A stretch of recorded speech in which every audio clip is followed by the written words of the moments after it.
la pregunta que quiero hacerles es, ¿qué piensan ustedes que es la comunicación en salud? ¿Qué se imaginan, de qué se trata esto de comunicar en salud? Si quieren levantan la mano o se desmutean para contestar por el chat, no sé cómo quieren hacerlo. ¿Quién tiene ganas de contestar esa pregunta? A ver.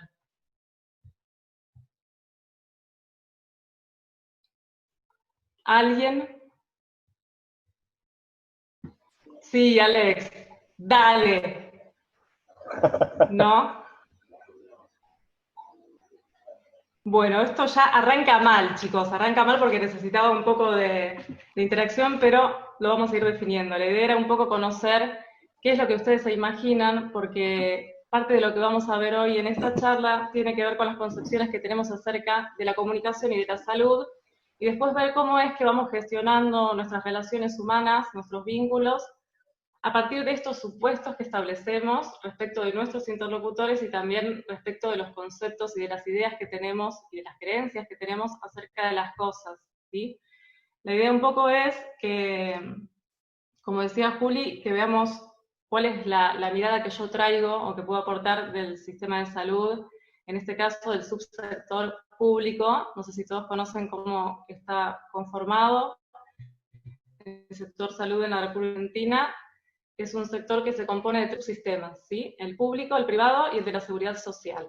Yo lo acoté mucho hoy al campo de la salud pública por una cuestión de coyuntura. El contexto nos invita a reflexionar acerca de cómo se plantean algunas cuestiones con respecto a esta situación de pandemia y de coronavirus, y qué nos conviene, se están vulnerando nuestras libertades, sí o no, por qué, y empezar a darle un fundamento y un sustento desde ese lugar.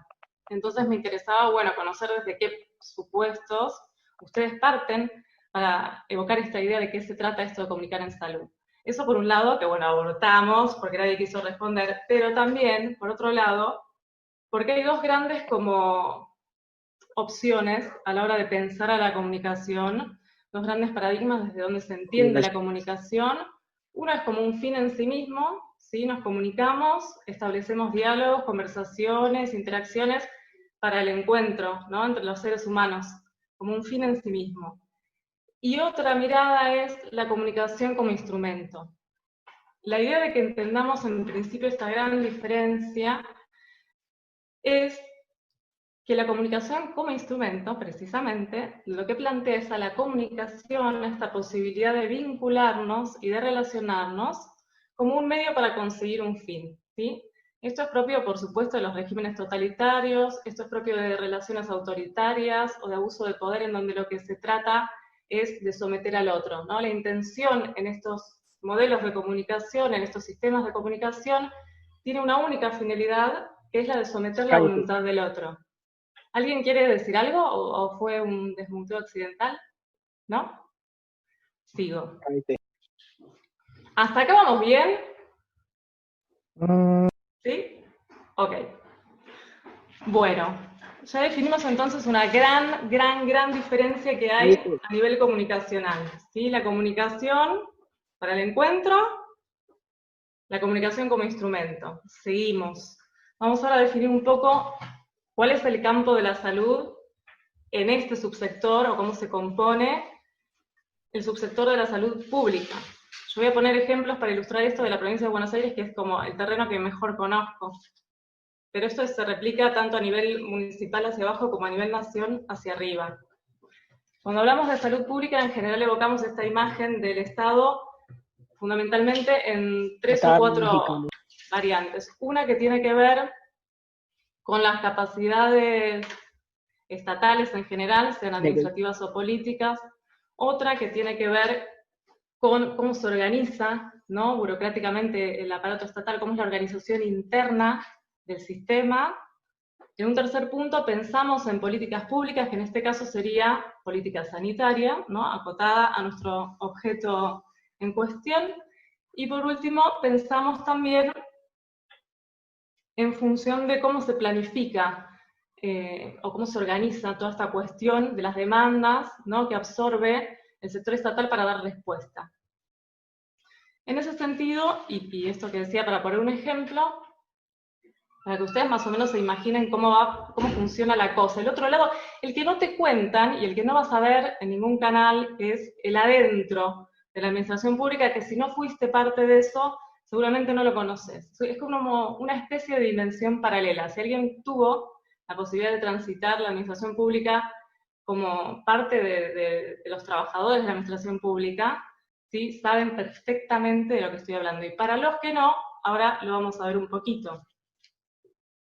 En términos administrativos burocráticos, el sector público de la provincia de Buenos Aires se divide, toda la provincia. Sí, ¿alguien quiere decir algo? ¿No? Sigo. Se divide en 12 regiones sanitarias.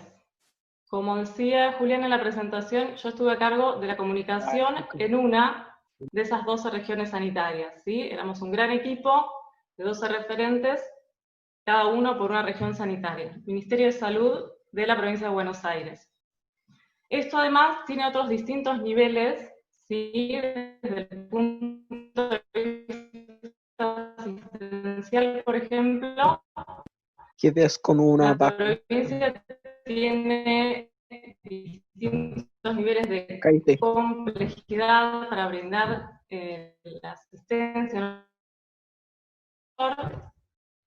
que sería el segundo nivel de atención, los hospitales. La provincia tiene 74 hospitales, vamos a desarrollar acá, pero que dependen del tipo de servicio de oferta que brindan, monovalente, polivalente, especializado en, qué sé yo, internacionales agudos, ¿no?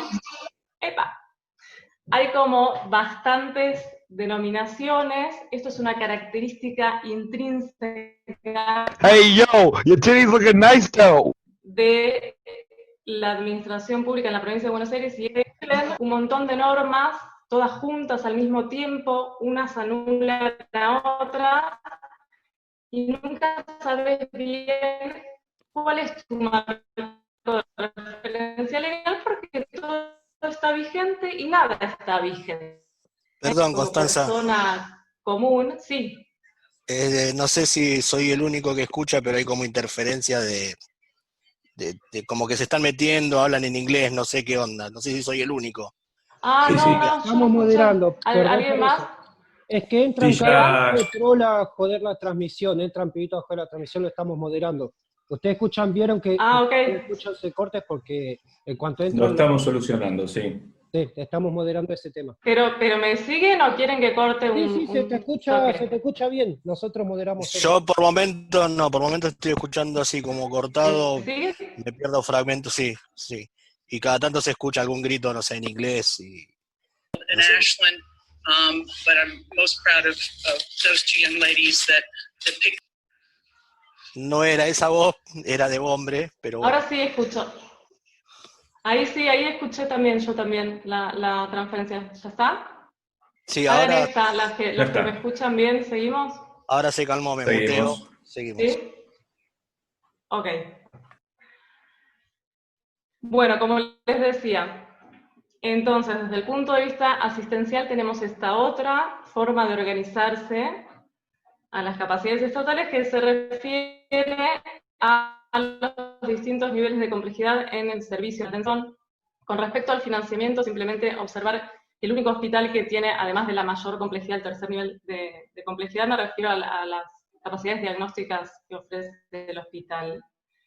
Es el Hospital del Cruce Florencio Varela, que es el único que además tiene financiamiento mixto. Esto es público y privado, y por supuesto que también existe la financiación a través de organismos internacionales que en general va direccionada hacia la implementación de capacitaciones del personal, o sea, del recurso humano en salud, y de la implementación de planes de mejoras, de programas, de políticas públicas, ¿sí?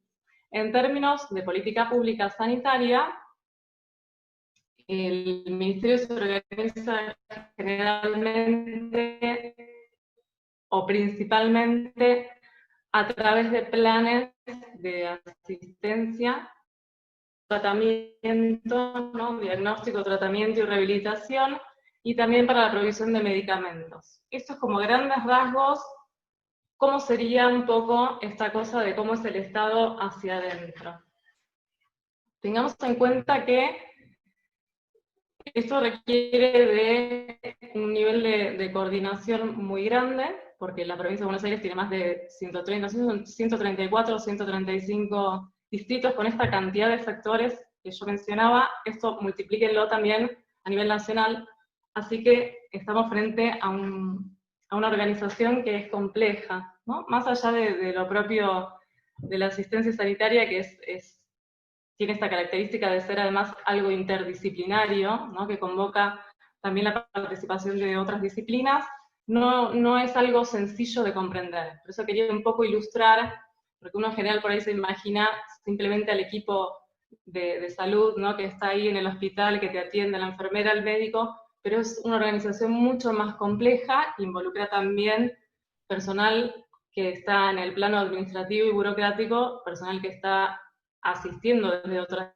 disciplinas, como por ejemplo es mi caso, desde las ciencias de la comunicación y demás. Toda esta introducción tiene que ver con lo siguiente, y es que se supone que el sistema de salud pública está creado o está orientado para satisfacer las demandas de las funciones esenciales de salud que tienen que ver con el diagnóstico de las patologías, la evaluación, el análisis, el seguimiento y la situación sanitaria de las personas y de las comunidades, y por supuesto la vigilancia de salud pública, la investigación, etcétera, etcétera, etcétera. Promoción, prevención, esto que seguramente más o menos lo conocen. Eso sería la esencia o la base o la razón de ser del sistema.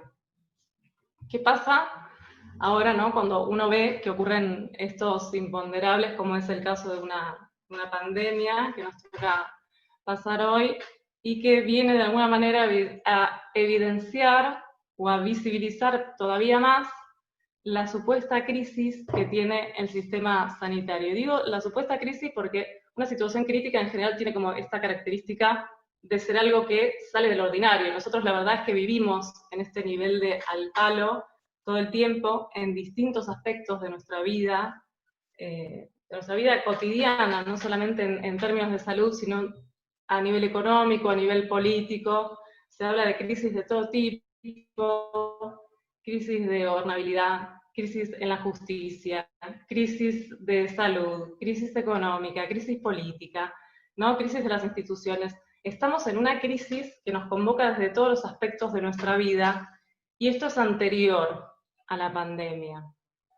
Ahora hay algo que sí me gustaría tomar como para establecer una analogía entre lo que esto nos permite pensar de la pandemia con respecto a cómo está realmente el sistema, y hacer una evaluación desde la comunicación,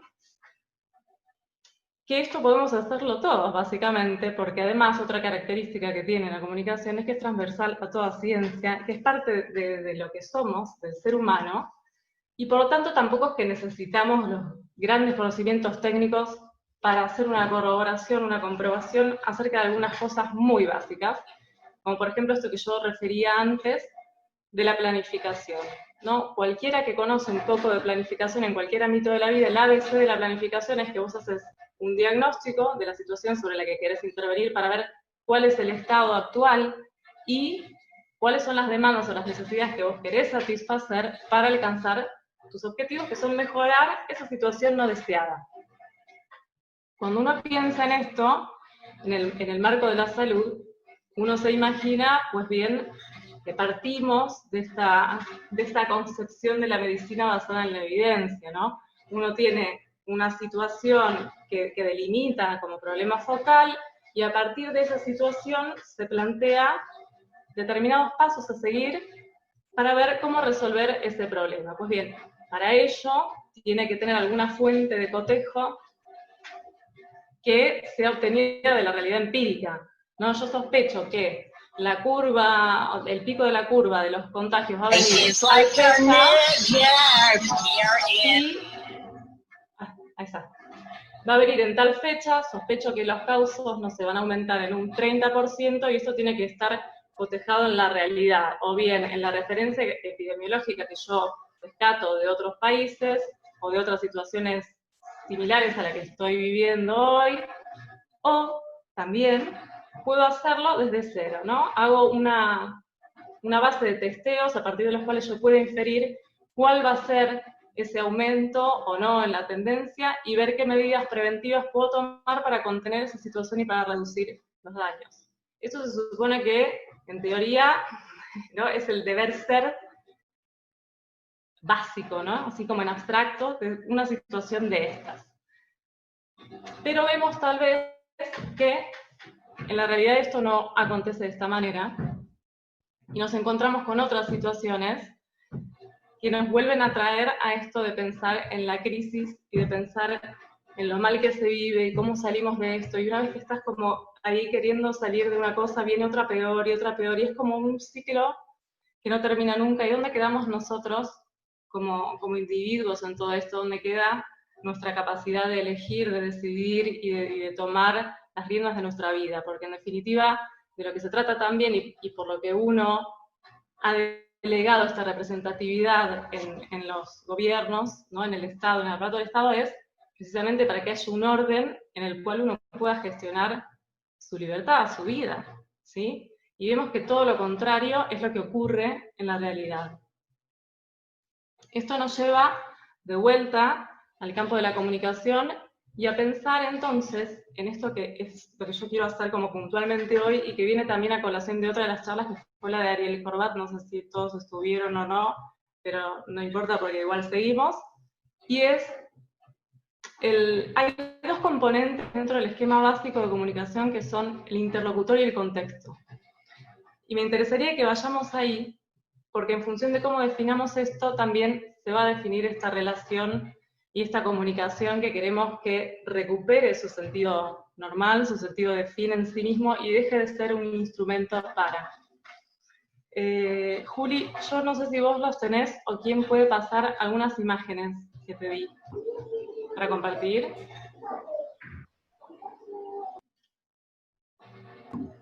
Juli. Sí, ya te busco. Ahí voy. Dale.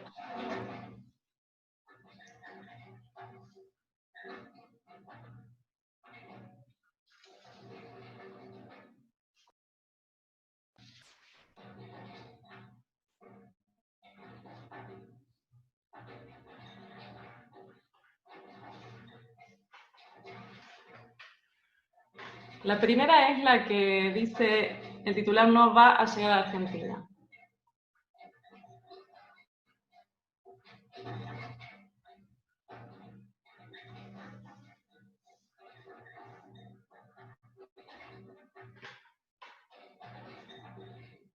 Chachán, chachán. Bueno, mientras les cuento que el sentido de lo que viene ahora, de analizar un poco los mensajes y los discursos y quiénes son nuestros interlocutores autorizados en este contexto de pandemia, de comunicación en salud hoy, se relaciona con algo y es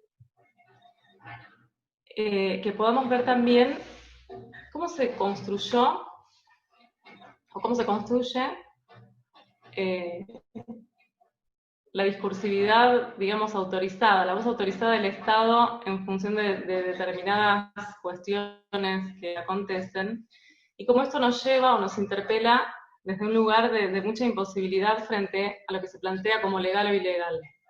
Que tal vez acá no tenemos como mucha voz y voto, porque si lo que se establece es una norma que por ley o por decreto nos convoca para sujetarnos a ella sin cuestionar, bueno, ¿qué pasa con eso?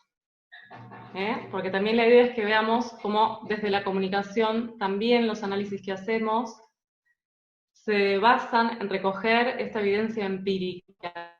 La evidencia que se recoge cuando analizamos situaciones desde la comunicación siempre es a partir de la situación enunciativa, a partir de lo que recogemos del discurso, tanto lo referido a lo verbal como lo extraverbal, el contexto y por supuesto todo este detrás que tiene que ver con los supuestos, con las creencias, con quién es mi interlocutor, quién es él desde su lugar de autoridad, quién es él desde su lugar moral, quién es él desde su lugar como actor social, quién es ese interlocutor desde su expertise, desde su propia experiencia o vida personal, ¿sí? Hay muchas cosas para contemplar y para validar lo que esa persona dice, quién lo dice, por qué lo dice, cuándo lo dice, ¿no? Todas estas estas cuestiones que inconscientemente uno se hace y termina definiendo una postura. Bueno, ¿le creo o no le creo? Esta es la importancia que tiene el tema de quién es el interlocutor y cuál es su validez como fuente de información. Porque es lo que nos permite construir las relaciones interpersonales, intersubjetivas. Nosotros nos relacionamos con el otro porque primero podemos tener una afinidad o porque tenemos algún interés, pero siempre tiene que haber una confianza, una relación basada en la reciprocidad, en esta cuestión de simetría con el otro, ¿no? De interpelarnos desde este lugar de ser humanos. Y esto no siempre ocurre. Entonces, la idea un poco es ver cómo se construyeron o quiénes son nuestros interlocutores, qué validez tienen en este contexto, y para eso teníamos las imágenes. Juli, ¿ya está ahí puesta? Porque yo no la veo.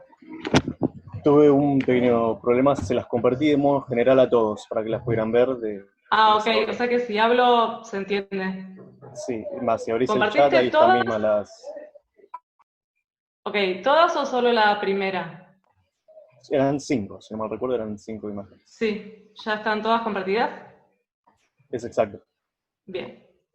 Bueno, con respecto a la primera, que no sé en qué orden la tienen, pero les cuento cuál es, el titular es "No vaya a la Argentina". Este es un textual que enuncia Ginés González, el ministro de nuestra salud, el 23 de enero, refiriéndose a la imposibilidad del coronavirus de llegar al país, ¿sí? Son igual todos titulares que tuvieron impacto, así que seguramente los escucharon o los leyeron y los conocen, pero no importa, vamos a nombrarlos igual.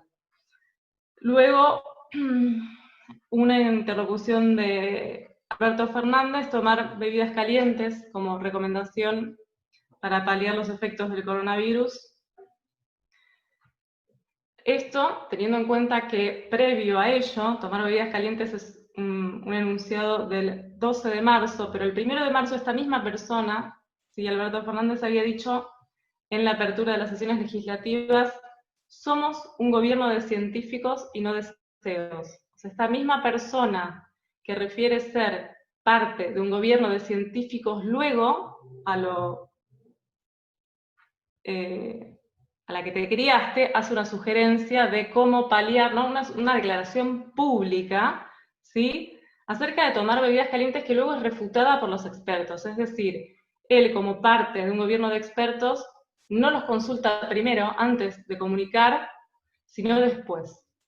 Esto nos refleja claramente este aspecto instrumental que yo mencionaba antes, de la comunicación, cuando el sentido no es efectivamente ni informar, ni generar una relación con el otro, sino tratar de imponer una idea o tratar de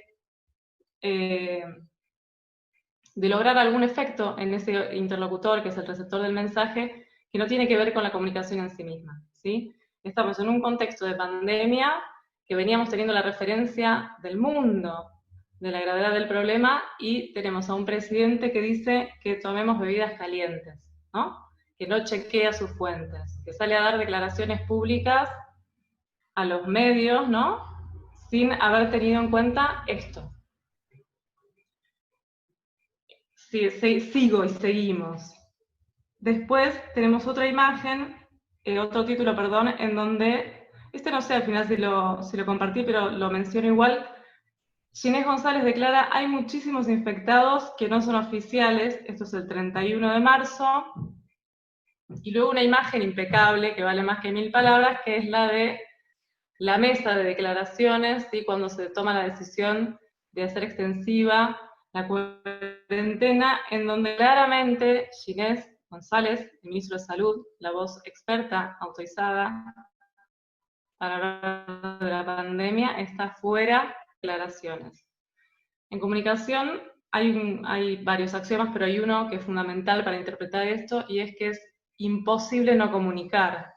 ¿Qué nos dice esta imagen de estas declaraciones? ¿Qué nos dice esta imagen de la relación hacia adentro del gobierno, de cómo se está gestionando la situación en términos de salud pública? Bueno, nos dice que no importa la voz del experto, nos dice que además quieren que esto quede claro, que no importa. Por eso es tan gráfico, ¿no?, el mensaje, ¿sí? No hay lugar a dudas de que esto no importa. Por si nos quedaba alguna duda después de todas estas barbaridades que vimos antes, el remate es con esta foto. Con respecto a esto, tenemos también otras declaraciones, como por ejemplo otra declaración de Alberto que nos habla de que él prefería el 10% más de pobres antes que no sé cuántos miles de muertos, ¿no? Todas declaraciones que van como en este tono chabacán, ¿no? Este tono de tan falto de respeto hacia la ciudadanía, que tiene los temores lógicos de una situación de salud que nos excede, de una situación económica que por supuesto también nos excede, y eso también es parte de estas formas discursivas que tiene el régimen, de dialogar, comillas, porque no existe el diálogo en este tipo de contexto, con la ciudadanía, con la sociedad civil, ¿no? Se toman estos caminos para comunicar totalmente fundados en supuestos y en fundamentos ideológicos y nunca basados en la realidad empírica. Nuestro sistema de salud público, la organización que tiene la salud en ese aspecto en la provincia y en el país, no se basa, como veíamos antes, en este paradigma médico donde se recoge la evidencia empírica para tomar las decisiones, sino que se basa en supuestos ideológicos totalmente subjetivos para decidir el destino de todos nosotros, básicamente. Esto es como un dato así de color que recogemos directamente de la discursividad y del análisis, un poco acotado a todo lo que se puede analizar aún más para que entrara en la charla de esta situación de comunicación que por supuesto hay miles y hay a todo nivel, no solamente con respecto al coronavirus. Si esto ocurre todo el tiempo, si analizamos un poco qué nos están diciendo nuestras autoridades, desde qué lugar nos hablan, qué lugar ocupamos nosotros en ese discurso, ¿no? Esta retórica del victimismo, donde se está creando este binomio excluyente, ¿no? O estás conmigo o estás contra mí, o sos el rico malo o sos el pobre bueno, toda esta construcción que hay, porque por supuesto a toda retórica acompaña una ética y una estética, ¿no? Unos valores y unas maneras de presentar las situaciones y de describir las realidades, que está totalmente atravesada por esta situación de la víctima y el victimario, ¿no? En este escenario que por supuesto aparece el Estado como el gran salvador, ¿no? El Estado que te cuida, y esta es la voz oficial que nos interpela especialmente en esta situación de cuarentena, ¿no? Ahora, bien, continuando con esto, ¿en qué nos basamos entonces para legitimar estas supuestas voces autorizadas que nos hablan? Porque ya vimos que en la evidencia, no.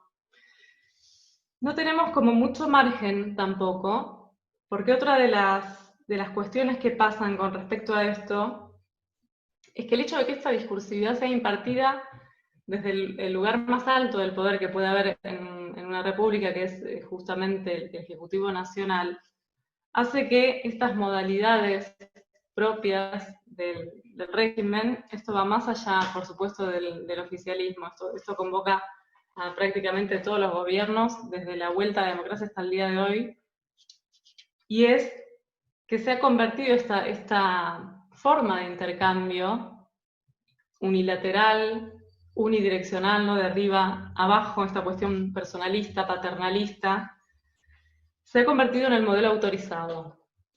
Porque el hecho de que sea algo que ocurre, como les decía, desde el máximo lugar de poder que puede haber en una sociedad, que es la referencia que uno tiene al Estado, el Estado en una república democrática en donde se supone que el Estado es nuestra fuente garante, ¿no? De nuestras libertades civiles, y que está cumpliendo como ese lugar de resguardar la norma, ¿no? Para que nuestros derechos individuales no sean vulnerados por nuestros prójimos, es el primero que corrompe todo esto, ¿no? Esta forma tiene varias características.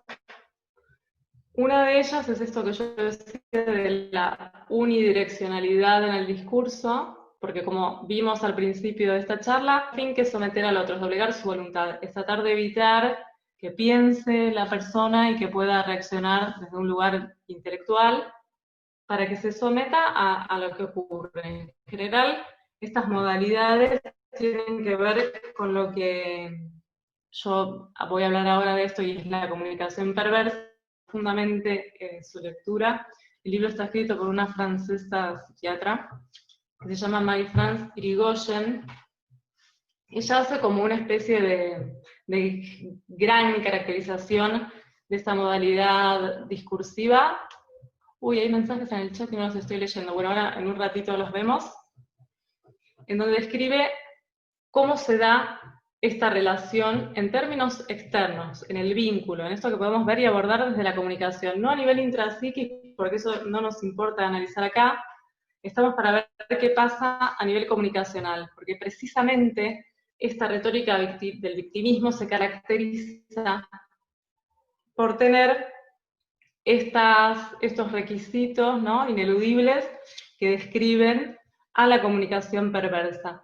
Como nosotros partimos siempre de un supuesto, y uno de ellos es que la persona a la que estamos dirigiéndonos y con la que estamos realizando algún tipo de intercambio nos dice la verdad, partimos siempre y en general de esta buena voluntad o disposición de los hablantes a querer entenderse, a querer comunicarse, y esto nos refiere a un marco de comunicación no perversa, de comunicación normal, ¿sí?